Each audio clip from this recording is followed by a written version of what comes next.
This is HuffPost Live. I'm Ricky Camilleri. Heads up, Gamergaters. Sweden is considering a sexism rating for video games based on whether they promote gender equality.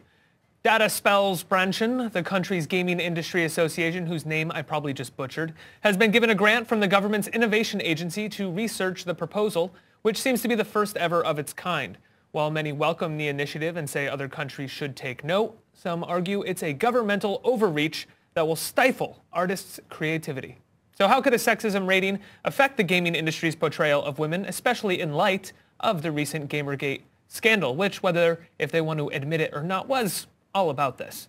Joining me to discuss, we have Andrew Eisen, contributing editor for GamePolitics.com, David Rudin, writer for Killscreen Daily, and Jesse Singal, senior editor of NewYorkMagazine.com. Thank you for joining me, men.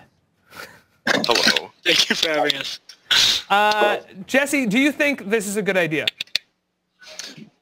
I don't. I mean, so I think it's very hard to have a government body judge whether or not a game is sexist. I mean, with things like violence or sexual content, it's pretty easy to tell. But I don't think this is really a big deal or that anyone should see it as a threat. I mean, this is like very early preliminary talks. It's in Sweden, which is a very cold place, very far away.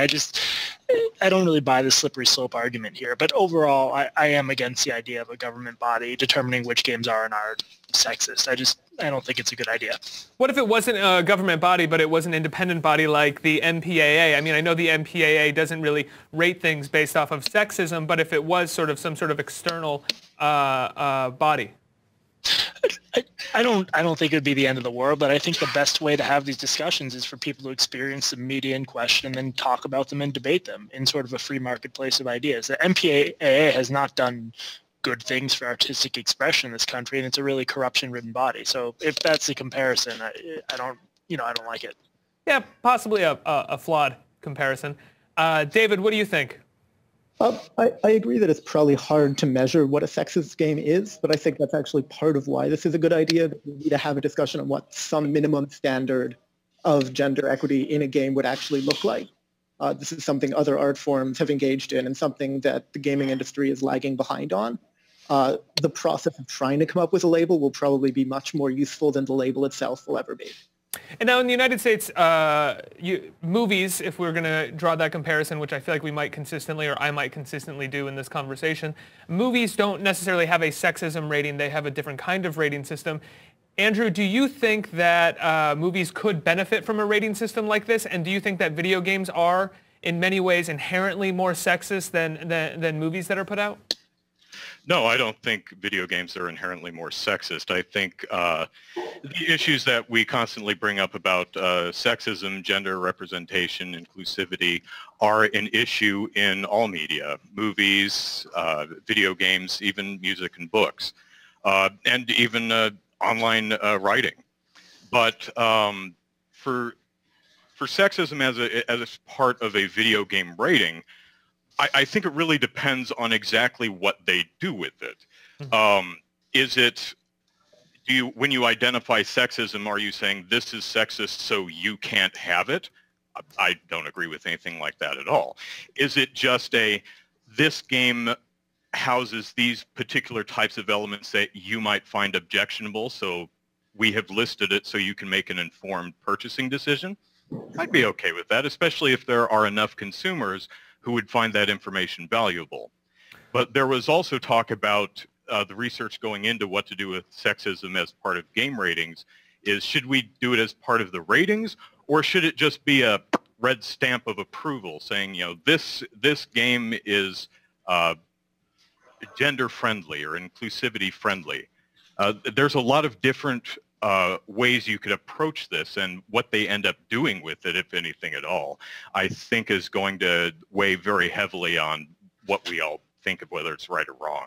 Right, that goes back to what Jesse said, whereas we don't exactly know what this is going to entail. What we do know is that it's influenced by the Bechdel test, which was created, and what that essentially was the rules were for movies with the Bechdel test. It has to have at least 2 women in it who talk to each other about something besides a man. I mean, when it comes to video games, we're not really seeing lots of dialogue-driven or stories driven by dialogue. We're seeing stories driven by mainly action of some kind. I don't mean action in terms of war or crime or anything, but I mean specifically they're action-based for the most part. Jesse, where do you see the Bechdel test or the kind of rules the Bechdel test has created fitting into judging video games? I just think things are getting a lot better. I mean, Gone Home is a game a lot of gamergaters hate, but it's a great story involving interesting female characters. I think you'll see more and more of that. And part of what Anita Sarkeesian was doing with her feminist frequency videos that gamergaters freaked out about was trying to put pressure on the industry, saying you should represent women in better, more realistic ways. And it's never really been about censorship. There's always going to be games that feature men and feature sort of gruff, mustachioed people shooting aliens. But, you know, games could stand to get a little bit more interesting and nuanced. Well, what about Grand Theft Auto, though, who in the upcoming edition apparently has even more graphic sex scenes than it had before? It's recent, in past iterations of the game, you know, it's had prostitutes that the male character can murder, that the male character, I think, can sexually assault at times. I might have made that one up, but I actually think that that's true. Am I wrong there, Jesse? No, I mean, well, this obviously sounds like a nitpicking, but you can kill prostitutes in the game because you can kill anybody in the game.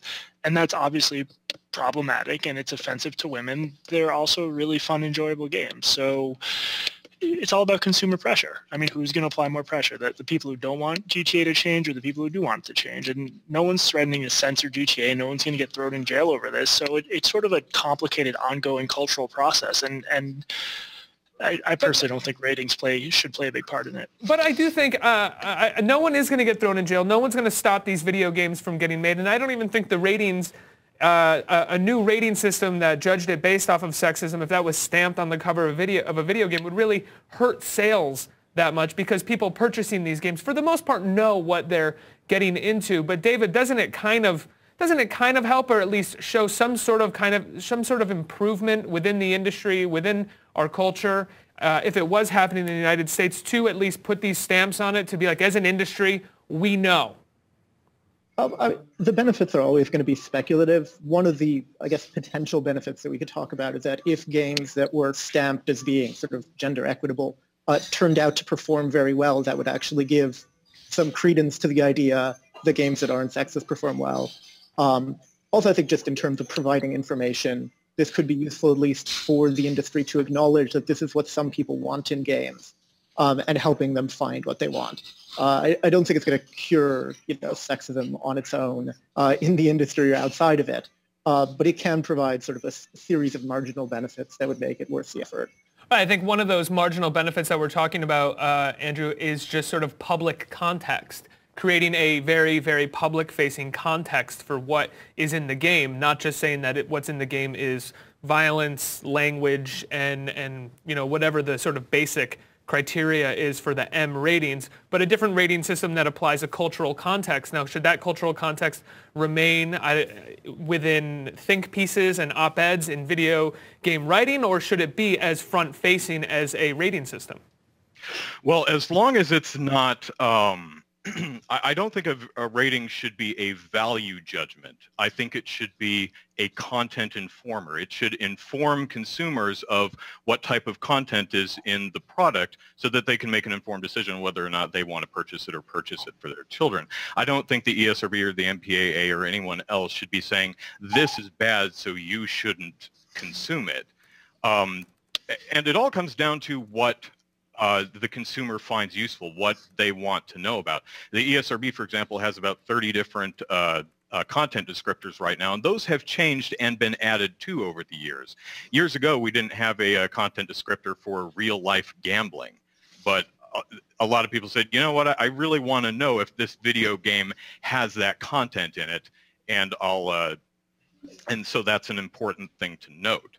But it should never be, it has this content so you can't play it, or it has this content so this game is somehow wrong, or the consumer is somehow wrong for consuming it.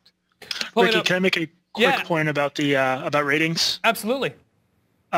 Basically, I think they're sort of increasingly obsolete. I mean, this idea that you would need ratings to be an informed consumer. I mean, if I have kids, I'll be able to check YouTube videos of the game. And long before a game is released, it's been released to reviewers who talk a lot about the content. And it's a good thing that increasingly they're talking about things like the Bechdel test and misogyny.